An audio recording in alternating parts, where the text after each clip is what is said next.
और दो खेमों में बढ़ते दिख रहे दुनिया के देशों के बीच की एक खाई तब और गहरी होती नजर आई जब इजराइल के खिलाफ जंग में कूदे हुए हमास और ईरान एक दिन पहले सीधा रूस पहुंच गए।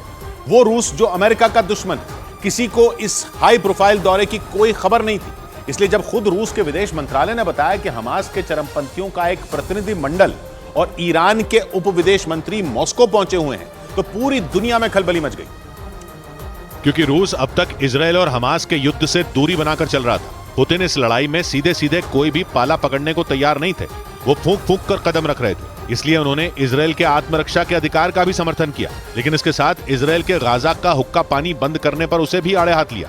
मगर एक दिन पहले रूस ने अचानक हमास के नेताओं और ईरान के उप विदेश मंत्री की मेजबानी करके इजराइल, अमेरिका और उनके दोस्तों के होश उड़ा दिए। क्योंकि देर से ही सही, मगर पुतिन ने जंग के इस सीन में सीधी सीधी एंट्री ले ली।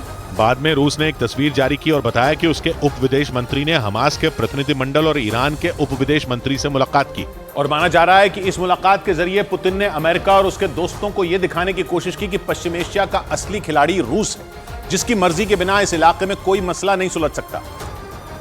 जबकि इजराइल पर हमले होने के तुरंत बाद ही अमेरिका एक्शन में आ गया था और उसके विदेश मंत्री एंटनी ब्लिंकन ने जंग को बढ़ने से रोकने के लिए Israel, Jordan, Bahrain, Qatar, UAE, Saudi Arab और मिस्र जैसे पश्चिम एशिया के 7 देशों का दौरा किया था। और फिर खुद बाइडेन इजराइल पहुंच गए थे। ब्रिटेन के प्रधानमंत्री ऋषि सुनक, फ्रांस के राष्ट्रपति इमैनुअल मैक्रों और जर्मनी के चांसलर ओलाफ शोल्ज भी इजराइल गए थे। यानी इजराइल के साथ अमेरिका, ब्रिटेन, फ्रांस और जर्मनी जैसे बड़े बड़े देश खड़े हैं। तो हमास के कंधे पर ईरान हाथ रखकर खड़ा है। चीन भी इसी टीम का हिस्सा है और अब रूस ने भी खुलकर इसी गुट के साथ होने का इशारा कर दिया। मतलब साफ है कि यूक्रेन की जंग की वजह से जो खेमे बंदी शुरू हुई थी, इजराइल और हमास की जंग में वो और मजबूत होती दिख रही है।